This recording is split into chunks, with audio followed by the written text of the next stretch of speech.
လက်ဝါးပြင်မော်ကကံလန်းချောင်းဟာနှလုံးလန်းချောင်းနဲ့ထိတွေ့ရက်တန်နေမယ်ဆိုရင်ဒီလိုလက္ခဏာပိုင်ရှင်တွေဟာဘယ်လိုလူသားမျိုးတွေဖြစ်နိုင်လဲ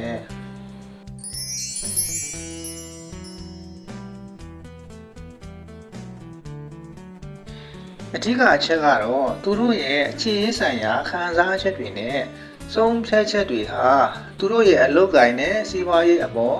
တိတိတသာကိုတက်ရောက်မှုရှိပါတယ်ရိုးရိုးလေးပြောရရင်အချစ်နဲ့ပတ်သက်လို့မှားယွင်းတဲ့ဆုံးဖြတ်ချက်တွေချမိတာဒါမှမဟုတ်စိတ်ပိုင်းဆိုင်ရာဖိစီးမှုတွေစိတ်ခံစားမှုပြင်းထန်တာတွေကြောင့်အလုံးနဲ့ဝင်ငွေကိုထိခိုက်ပျက်စီးစေနိုင်ပါတယ်တချို့ဆိုရင်ချစ်ချင်းမြတ်တာအိမ်တော်ရေးကိစ္စတွေကြောင့်အလုံးကနေထွက်လိုက်ရတာမျိုးအလုံးပြောင်းလိုက်ရတာမျိုးတွေအထိဖြစ်ကြပါတယ်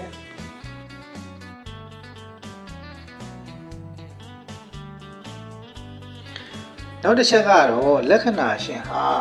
ကိုလုံးရမယ့်လုပ်ငန်းတာဝန်ဝတ္တရားများထက်အချစ်ကိုဦးစားပေးတဲ့ဉာဏ်ရှိတတ်ပါတယ်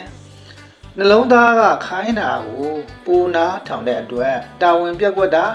အလုပ်တွေပေါ်ဆသွားတာမျိုးတွေဖြစ်ပြီးတော့ဘဝတက်လန်းနဲ့အနာဂတ်ဖြစ်စည်းထိခိုက်နိုင်ပါတယ်ဒါကြောင့်ဒီလိုလက္ခဏာမျိုးရှိတဲ့သူတွေအနေနဲ့